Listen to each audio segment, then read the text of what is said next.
And that's the end of the first half. As the teams head to the locker room, the Spartans lead the Bulldogs by a score. You guys stink. Geez, Coach, we're only down a couple of points. No, I mean you guys really smell. You need to hit the showers. And here, I got every one of you new bars of soap from the Sterling Soap Company. Each bar is artisan crafted using natural ingredients and essential oils. They also have shave soaps, colognes, beard balm, and a whole lot more. Now get in there. But Coach, we have another half to play. I don't care. I can't stand to be around you. A few minutes later. All right, bring it in tight. You guys are still playing terrible, but you're smelling great out there. Now listen, you're going to need to stock up for the rest of the season. We got a lot of tough games left. So go to sterlingsoap.com after the game. That's STIRLING soap.com. You got that? Yes, Coach. Great. Sterlingsoap.com on 3. 1, 2, 3. Sterlingsoap.com.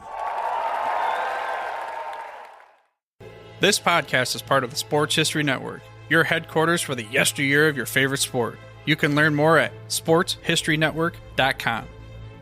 Hi folks, welcome again to another episode of Pro Football in the 1970s.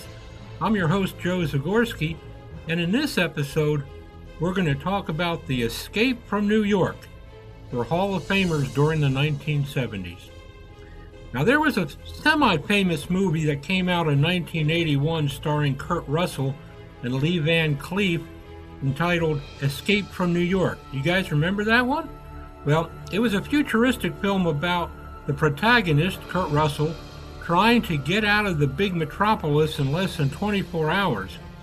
In the NFL during the 1970s, there were plenty of protagonists who were trying to do the same thing, albeit in a slightly longer time than just 24 hours.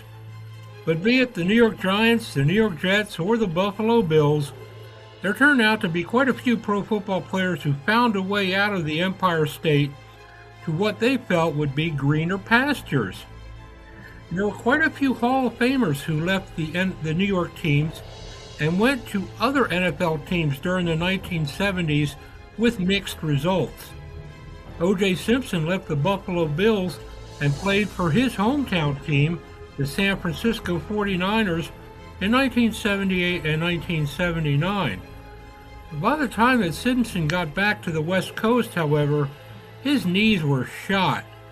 He could gain only an accumulated 1,053 yards rushing during those 2 years, and he scored only an accumulated 4 total touchdowns, 78 and 1979 combined.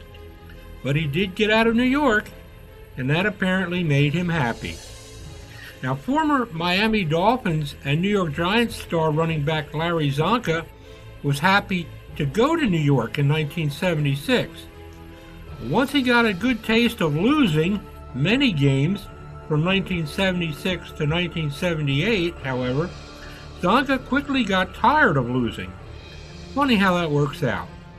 So in 1979, Zonka was able to get out of New York and return to the Dolphins. He played one last season in Miami in 1979 before he retired, but he managed to return to his old form, scoring 12 touchdowns for the Dolphins that year and helping to lead them back to the playoffs. Zonka was also named the league's Comeback Player of the Year in 1979. Another couple of New York Jets left the Big Apple during the 1970s, and those two Hall of Famers could not have had more different results. Quarterback icon Joe Namath finally was able to depart from New York and play for the Los Angeles Rams in 1977. Namath was simply, like Simpson, a drawing card at this stage of his pro career. He played in only 4 games that year, which was his final year in the NFL. He threw for a grand total of 606 yards and 3 touchdowns in his final 4 games in pro football. Former New York Jets running back John Riggins had much more success than Namath when he left his old team. Riggins accepted a deal with the Washington Redskins and immediately led them to respectability, then to contention, then in 1982 to a Super Bowl championship. Riggins also led the Redskins to the Super Bowl once again in 1983, where they fell to the Los Angeles Raiders. Quite simply, Washington was willing to see very plainly how best to use Riggins as a ball carrier, whereas the Jets never adequately utilized his talents. The results were obvious. The Jets continued to flounder through most of the 1970s, while the Redskins began a climb with Riggins toward greatness.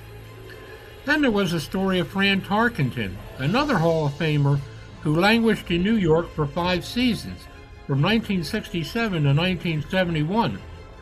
Tarkenton wanted to get out of Minnesota, and when he went to the Giants, he discovered that the mediocrity that he experienced in Minnesota was similar to the mediocrity that he experienced in New York. So when the chance came for him to go back to Minnesota again in 1972, he was more than happy to do so. Tarkenton experienced the greatest amount of his pro success in his second time around with the Vikings, as he led them to 3 conference championships.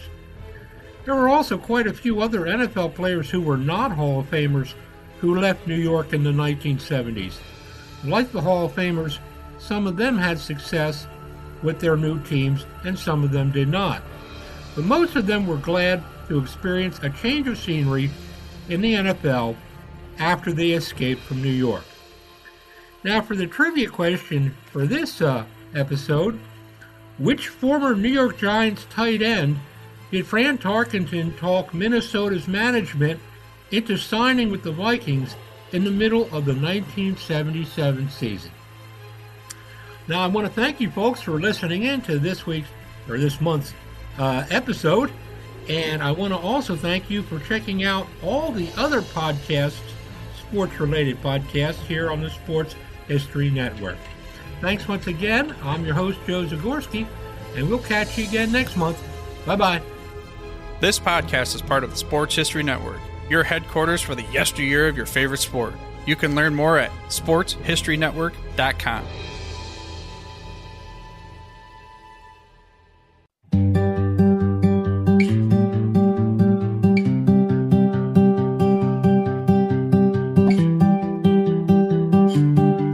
The Sports History Network, where legends live on and the past plays loud. Welcome to the place where history's proud, from gridiron glory to the hardwood stars, from the racetrack heat to Olympic bars. It's the voices, the stories, the moments you miss, told by fans and pros who live for this. Hook and Themic, the Sports History Network, where the past comes alive. Podcasts and blogs that keep the flame high, from Babe to Brady, Alley to the Dome. If it's history and sports, then this is the home. SportsHistoryNetwork.com, the headquarters of sports yesteryear.